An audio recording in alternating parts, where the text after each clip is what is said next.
Hi నమస్తే.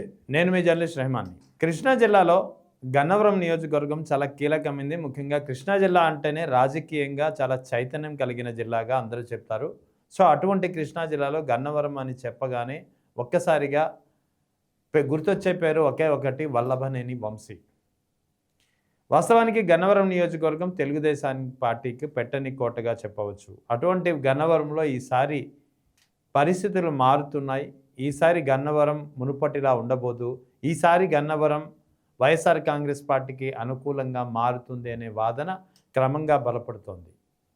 వాస్తవానికి Telugu Desam party ఆవిర్భావం నుంచి గన్నవరం నియోజకవర్గంపై ఆ పార్టీ ఇప్పటి వరకు 7 సార్లు విజయ జెండా ఎగరవేసింది. ముఖ్యంగా 2009, 2014 ఎన్నికల్లో అయితే వరుసగా వల్లభనేని వంశీ ఎవరైతే ఇప్పుడు వైఎస్ఆర్ కాంగ్రెస్ పార్టీ కీలకమైనటువంటి నాయకుడిగా ఉన్నారో అతను తెలుగుదేశం పార్టీ నుంచి 2009, 2014 ఎన్నికల్లో గన్నవరం నుంచి గెలిచినటువంటి పరిస్థితి. అయితే 2019 ఎన్నికల్లో మాత్రం తెలుగుదేశం పార్టీ నుంచి గెలిచినటువంటి వల్లభనేని వంశీ కొద్ది కాలానికి వైఎస్ఆర్ కాంగ్రెస్ పార్టీ టీడీపీ నుంచి బయటకు వచ్చి వైఎస్ఆర్ కాంగ్రెస్ పార్టీ కండువా కప్పుకోకపోయినా వైఎస్ఆర్ కాంగ్రెస్ పార్టీకి అనుకూలంగా మద్దతుదారుడిగా నిలిచినారు. సో, ఆ తర్వాత 2024 ఎన్నికల్లో టీడీపీ నుంచి ఇక్కడ యార్లగడ్డ వెంకట్రావు గతంలో వైసీపీ నుంచి పోటీ చేసినటువంటి వ్యక్తి పోటీ చేసి గెలిచినటువంటి పరిస్థితి. 2024 ఎన్నికల్లో మాత్రం వల్లభనేని వంశీ వైఎస్ఆర్ కాంగ్రెస్ పార్టీ నుంచి పోటీ చేసి ఓడిపోయినటువంటి పరిస్థితి.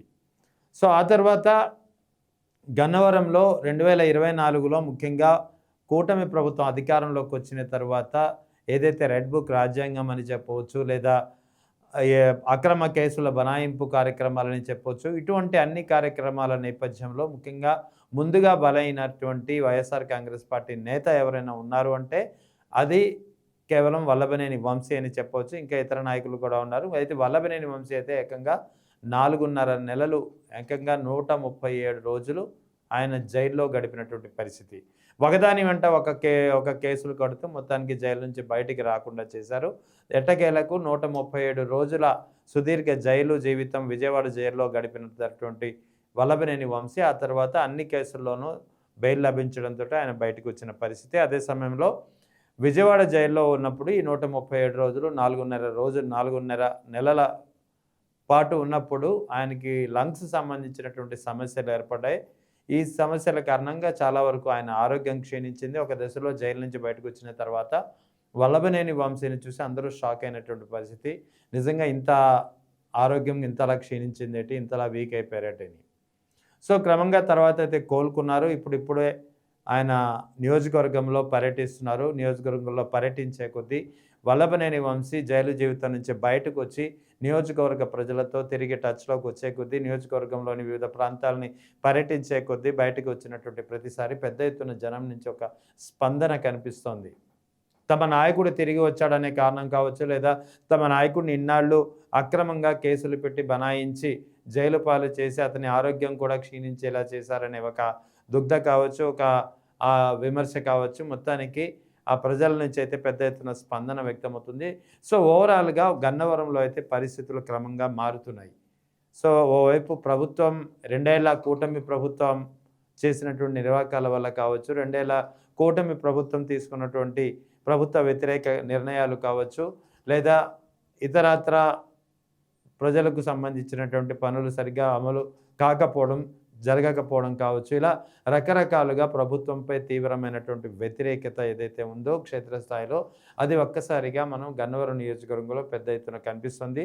సో, గన్నవరం నియోజకవర్గం ఈసారి మాత్రం తెలుగుదేశం పార్టీకి పెట్టని కోటగా మారబోదు అనే ఒక సంకేతం అయితే బలంగా వినిపిస్తోంది.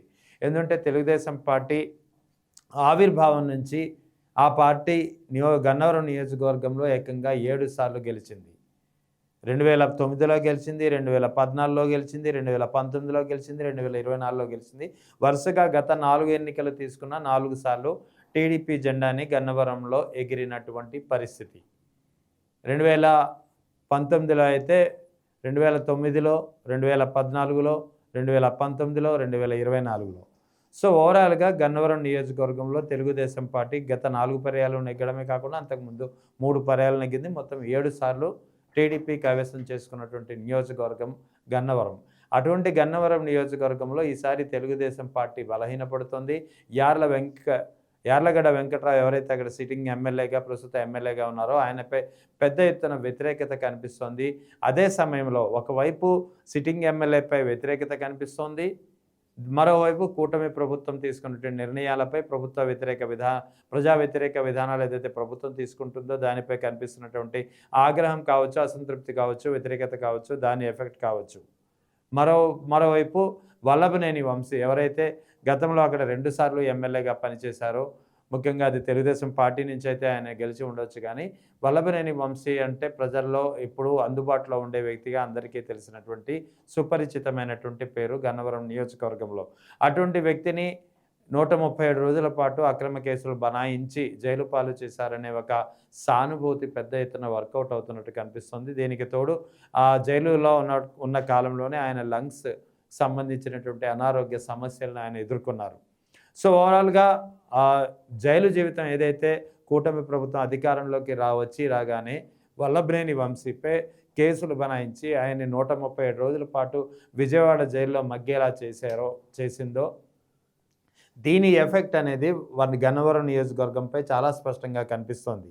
ముఖ్యంగా వల్లభనేని వంశీకి ప్రజల్లో సానుభూతి పెరగడానికి ఒక కారణంగా మారింది. సో అందుకే గన్నవరం నియోజకవర్గంలో పరిస్థితులు పూర్తిగా మారుతున్నాయి. ఇది గన్నవరం నియోజకవర్గంలో క్షేత్రస్థాయి నుంచి వైఎస్ఆర్ కాంగ్రెస్ పార్టీకి అనుకూలమైనటువంటి వాతావరణం క్రమంగా బిల్ట్ అవుతోంది.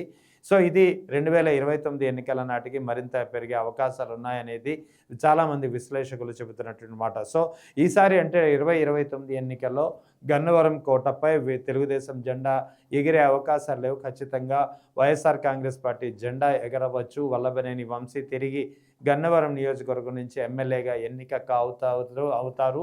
ఎన్నిక అయ్యేందుకు అక్కడి వాతావరణం అనుకూలంగా ఉంది. గన్నవరంలో పరిస్థితులు ఈసారి పూర్తిగా మారబోతున్నాయి. పూర్తిగా అనుకూలంగా వైఎస్ఆర్సీపీకి అనుకూలంగా మారబోతుందనే వాదన క్రమంగా బలపడుతోంది.